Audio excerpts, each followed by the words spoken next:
there's a pretty substantial consensus about the positive impacts of the EU membership in general on the UK economy. There's also a very strong consensus among economists in general on the relatively benign effects of free movement and the resulting immigration on the UK economy. There is a lot of evidence on the impact of free movement on the UK labour market, and the evidence is broadly that there is essentially no negative impact on the employment prospects of British workers resulting from immigration from EU states.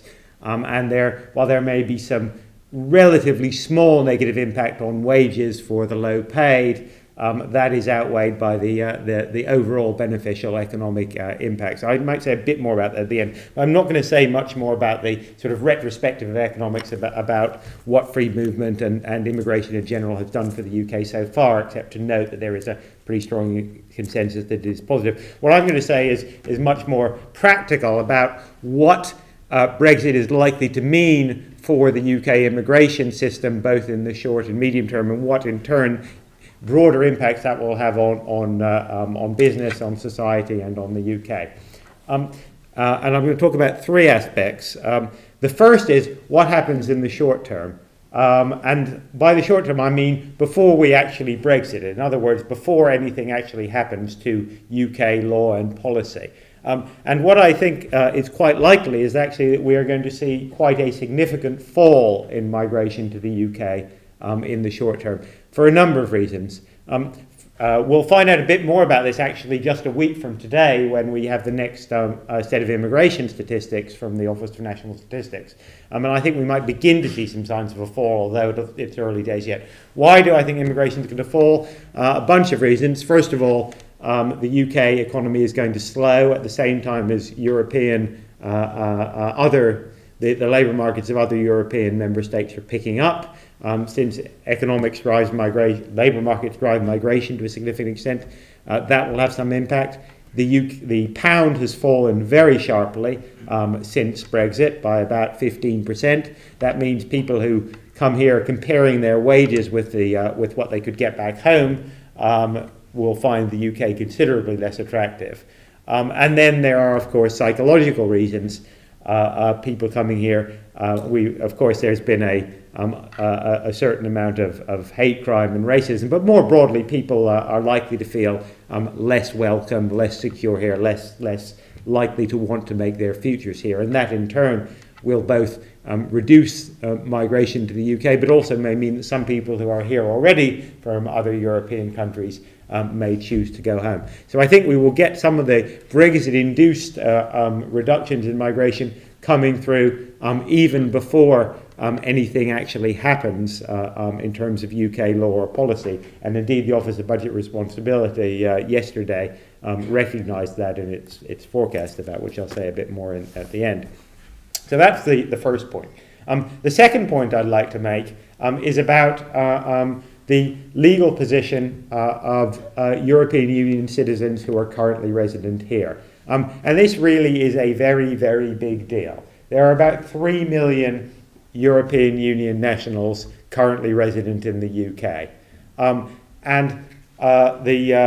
has been a certain amount of political noise about this, saying, well, we should say that those people are welcome to stay, even if we're not going to welcome future migrants from the European Union. The government has resisted that, saying that that's all going to be part of the negotiations.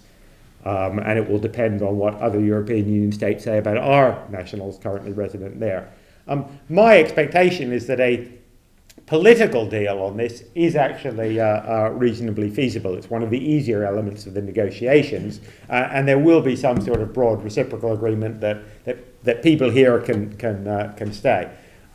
Unfortunately, however, and this is where the rubber hits the road in terms of individuals and businesses, it is not that simple. In fact, it's nowhere near that simple. These 3 million people, we don't know who they are. We don't know we really know nothing about them. Why is that? The 3 million figure comes from it's a survey-based estimate. It's based on a survey of 100,000 people resident in the country or so. And on that basis, we guesstimate there are 3 million EU nationals. But we don't know. There is no population register in this country. We do not record fully people coming into or out of the country. We have, suppose we said everybody was here on June 23rd could stay. Well, I wasn't here on June 23rd. A number of people in this hall weren't. Equally, if we said that, then the Spanish schoolboy who was here to spend a week in London seeing the sights would be given permanent rights to reside here, whereas the Polish shopkeeper who's lived here 15 years would have to go home. That is not going to work. We will have to establish law, guidelines, administrative processes, registration processes, and so on. We do this at the moment for non-EU citizens. It's a form that's about 37 pages long. Lots of people get rejected. Lots of people can't prove that they were here at the right time, that they were filling in the right forms and the rest of it. The idea that we're going to be doing this for 3 million EU citizens when the Home Office bureaucracy can't even cope with the current president's under is pure fantasy. And government has only just begun to grapple with this problem. So what will happen? Well, in the end, bureaucracies do manage. We will create a bureaucracy to deal with this one way or the other. We'll have to, because there's no choice. But what I can say for certain is that there will be lots and lots of hard cases. I worked in the Department of Work and Pensions for a long time. That deals obviously with pensions and benefits for most, child benefit, basically for everybody in this country. Any bureaucratic system that deals with millions of people generates lots of hard cases, and lots of people fall on the wrong side of the line. What do I mean by that? I mean that some people who deserve to get help don't get it, and some people who don't deserve it do. The same thing will happen here. We will end up letting people stay who we don't want, some criminals, some layabouts, all the rest of it. We'll give them citizenship. The Daily Mail and the Express aren't going to like that. At the same time, some perfectly law-abiding, respectable people will be kicked out of the country for no reason except that they couldn't prove that they were here for the right length of time. That is how systems like this work. This is not a political decision. This is an inevitable consequence of Brexit. And it's not going to be very pretty when it happens. So, third thing, what will a new system look like?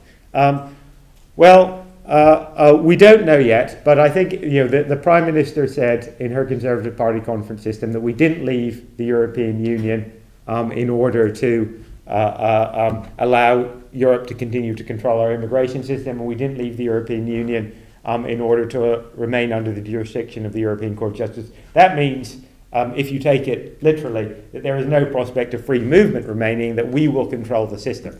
But that said, there is still a huge range of possibilities, and those possibilities run broadly along two dimensions, not one. Dimension one is the extent to which we give preference to European citizens. So at one end of the spectrum, we could have a completely non-discriminatory system, as Vote Leave put it. That is, we treat Europeans and non-Europeans exactly the same. They have to go through the same procedures, the same rules, and so on. At the other end of the spectrum is a system that's not free movement, that we still control, but still retains a very considerable degree of preference. We have special quotas, special relatively light touch arrangements for Europeans, in contrast to what we apply to non-Europeans. And the second dimension, which is related but actually separate, is the extent to which either of those type of systems is relatively liberal, letting quite a lot of people in, or relatively restrictive. You could have a non-discriminatory system that's actually relatively liberal, like Australia or Canada, or you could have one that was very restrictive, that was designed to get us down to the tens of thousands. Equally, you could have a system that discriminated in favour of Europeans, that gave actually, that although it was under our control, still essentially looked quite like free movement does now, that say let people in as long as they had a job offer. Equally, you could have a system that gave some preference to European citizens, but still had very tight controls and quotas. And we have no idea at the moment where the government will be on that spectrum. So, given that uncertainty, what can we actually say substantively about the impacts of such a system?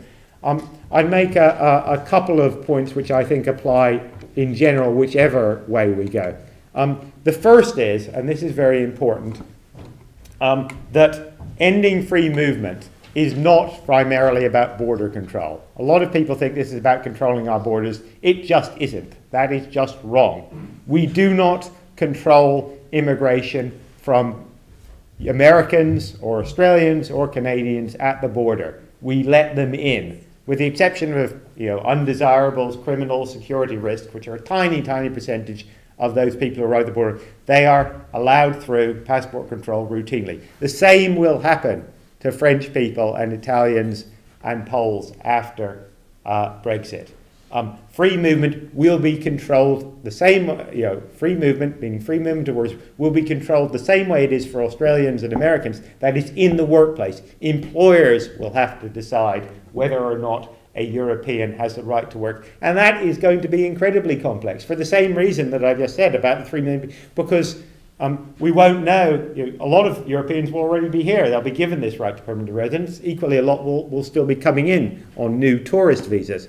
So one inevitable consequence of free movement will be a huge increase in the administrative burden on employers, a substantial increase in bureaucracy, and a substantial increase in the enforcement resources that will need to be devoted to it by the Home Office and other agencies.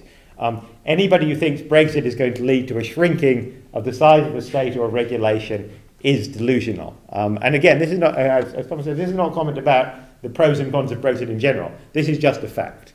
The second point, and this is a more economic one, is that there is a view that the UK, by ending free movement, will somehow be able to say, we'll only have the people we want, we'll only have skilled workers, and we'll have no unskilled workers. That there is some truth in that. A more controlled system will, ending free movement and having some system where people have to apply and have qualifications will give us more control. But it will not deliver that sort of binary outcome that people think, for two reasons. One is that selecting people, we don't centrally plan the labour market in this country. No advanced democratic market economy does. Systems are inevitably fallible, usually quite fallible. You can look at the Australian or Canadian one to see plenty of evidence of that. The same will be true of any system we introduce. More fundamentally, of course, we don't choose migrants, they choose us. And at least initially, I would expect the largest impact of Brexit on migration to be a reduction in the number of skilled workers who want to come here. And we've already seen that to some extent in the university and financial sector. So the view that we are going to substantially improve the skilled mix of migration from the UK is it's possible, but it's not going to be as easy. So finally, what are the economic impacts of all of this? We don't know yet. The OBR did have a go at this in its in the forecast that it released yesterday. It said that the reductions in migration that it estimated would result from Brexit would knock about 0.2 to 0.3% off trend growth. That's about 3% off growth by 2030, comparable to the sort of estimates that Thomas was putting up there. I think that might actually be rather low, and just a brief plug, I will be publishing some research that I and colleagues at NISA are doing on this topic in the next couple of weeks. I actually disagree a little bit with Thomas, who said that the main impact of Brexit on the economy would come through trade. I suspect we will actually find that the impact of the economy through changes to immigration policy may be comparable to the impact of trade, but we'll see. Thank you.